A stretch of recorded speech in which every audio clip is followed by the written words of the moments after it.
로봇 인공관절 수술 하면은 참 오해하기 쉬운 단어예요. 로봇 인공관절은 기존의 이제 뼈에 대한 모형을 3차원적으로 재구성을 해서 실수를 하고 싶어도 최대한 로봇이 그 부분들을 막아주는 구조로 되어 있기 때문에.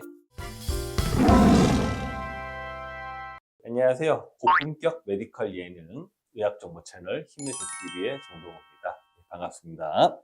의료용 로봇을 활발하게 활용하는 수술 분야 중 하나는 무릎 인공관절입니다. 최근에는 로봇 수술기를 이용해서 인공관절 치환술을 시행을 하고 있는데요. 로봇 수술은 어떻게 진행되는지, 그리고 로봇을 이용한 인공관절 치환술을 선택하는 이유는 무엇일까? 이거에 대해서 궁금증에 대한 답을 한번 찾아보도록 하겠습니다. 무릎 인공관절 수술이 무엇인지 궁금하시죠? 사실 주변에 하신 분들이 많다 보니까 많이들 알고 계실 거라고 생각은 하지만 한 번 더 정리를 해드릴게요. 무릎의 인공관절 수술이란 이미 퇴행성 관절염으로 인해서 손상되어 있는 무릎을 어떻게 다른 보존적 치료로서 호전이 안 되는 경우에 이것을 대체함으로써 통증을 없애고 쓰기 쉽게, 그리고 내가 하고 싶은 활동을 마음껏 할 수 있게 만들어주는 방법이 인공관절 치환술입니다. 주로 이제 퇴행성 관절염에 의한 것들이 가장 많고요. 드물게 이제 외상의 합병증, 그리고 류마티스와 같은 전신질환,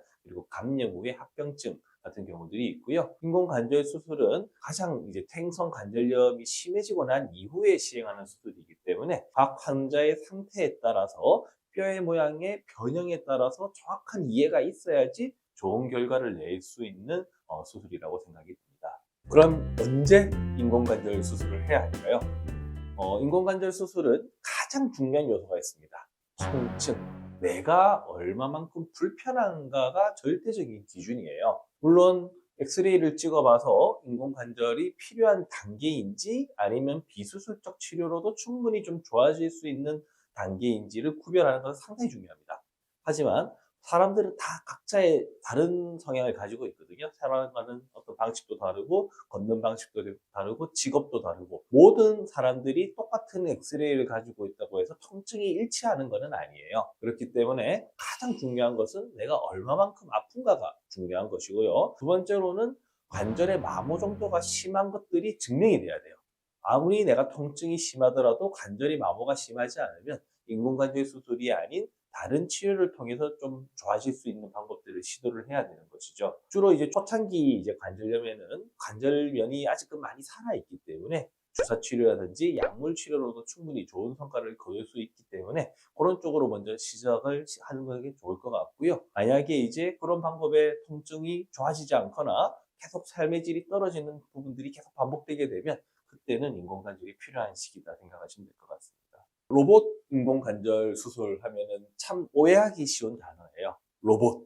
뭔지 다 해줄 것 같고 알아서 다 잘 될 것 같은 그런 부분이라고 생각이 들지만, 로봇 인공관절 수술이라는 것은 의사가 수술하는 그 과정의 일부를 로봇이라고 하는 정밀한 기계로 대치해서 같이 수술하는 것이지 자동으로 완전히 다 수술이 되는 것은 아니에요. 그렇기 때문에 로봇 인공관절 수술이라는 것은 수술하는 과정을 조금 더 정밀하고 세밀하게 만들어서 오차를 줄인다라는 개념으로 보시면 되고, 그렇기 때문에 이제 수술하시는 선생님의 경험과 실력에 따라서 결과도 조금씩 더 차이가 날 수 있는 부분입니다. 기본적으로 예전부터 시행했던 전통적인 인공관절 수술이랑 로봇을 이용한 인공관절 수술의 차이가 무엇일지 궁금하시죠? 전통적인 인공관절 수술은 의사가 이제 수술 부위를 직접 절개를 하고 뼈를 자르고 인공관절을 삽입하는 과정으로 이루어져 있거든요. 물론 기존의 방법으로도 상당히 좋은 결과를 낼 수 있다라고 이미 데이터는 나와 있고요. 특히나 숙련된 의사에서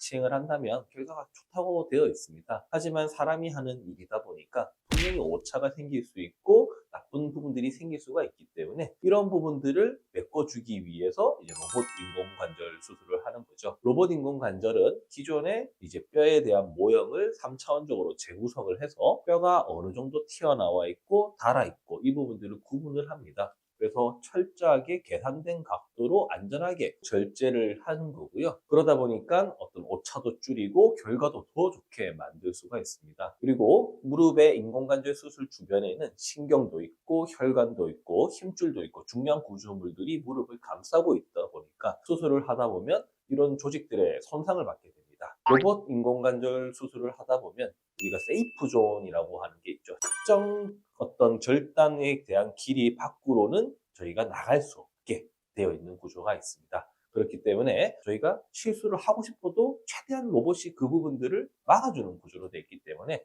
합병증 없이 안전하게 수술할 수 있다는 가장 큰 장점이 있는 게 이제 로봇 인공관절 수술입니다. 보통 이런 인공관절 수술은 고령의 환자분들이 대부분을 차지를 하죠. 특히나 고령이시면서 만성질환, 뭐 당뇨나 고혈압, 심장질환, 폐질환 이런 질환들이 있으신 분들이 나는 그럼 인공관절을 받아도 될까 궁금해 하십니다. 물론 인공관절 자체가 큰 수술입니다만 로봇 인공관절 수술을 통해서 수술을 받으신다면 절개 범위도 최대한 조절할 수가 있고 출혈도 줄이고 통증도 많이 컨트롤이 가능하기 때문에 그나마 우리가 기존의 방법들보다 좀 더 안전하게 받을 수 있다라고 일단 말씀드리고 싶기 때문에 단지 내가 가지고 있는 질환이 무서워서 이 아픈 통증을 참고 계신다면 굳이 고민하지 마시고 이 로봇 인공관절로 인해서 어떤 삶의 자유, 통증에 없는 무릎을 한번 만들어 보시는 게 어떻겠는가 생각이 듭니다. 로봇 인공관절 수술은 모든 환자에 사실 다 필요한 건 아닙니다. 물론 최대한 부작용을 줄인다는 의미에서 도움이 되지만 더욱더 필요한 사람들이 있어요. 무릎 자체에 변형이 심한 환자들이죠. 예전에 무릎을 오래 쓰기 위해서 절골술이라는 게 있죠. 무릎 근위부에서 절골술을 해서 축을 교정했던 사람. 그리고 관절염이 좀 더 심해져서 무릎에 뼈가 많이 파여 있는 사람. 그리고 O다리가 아주 심한 사람. 반대로 X다리가 아주 심한 사람. 그리고 류마티스 관절염처럼 여러 가지 질환이 있으신 분들은 로봇 인공관절 수술을 이용한다면 그런 오차들을 사람이 특정하는 것보다 훨씬 더 정밀하게 계산을 해서 수술을 할 수가 있기 때문에 수술 후에 생기는 가장 큰 부작용, 각도의 문제, 안정성의 문제에 좋은 결과를 이끌어낼 수 있을 것 같습니다. 오늘은 이제 로봇 인공관절 수술에 대해서 알아보았습니다. 삶의 질이 직결되는 무릎의 건강, 이 부분들은 이제 상대의 상태랑 제일 적합한 치료를 만들어내는 게 가장 중요하거든요. 인공관절 수술을 할 때 후회 없는 선택을 하기 위해서는 이 로봇 인공관절 수술을 적극적으로 활용하시는 게 좋을 것 같습니다. 더 궁금한 점이 있거나 무릎 때문에 고민이 있으시다면 언제든지 댓글로 알려주십시오. 다음에도 유익한 건강 정보로 찾아뵙겠습니다. 감사합니다. 이상 힘내쇼TV의 홍성호였습니다.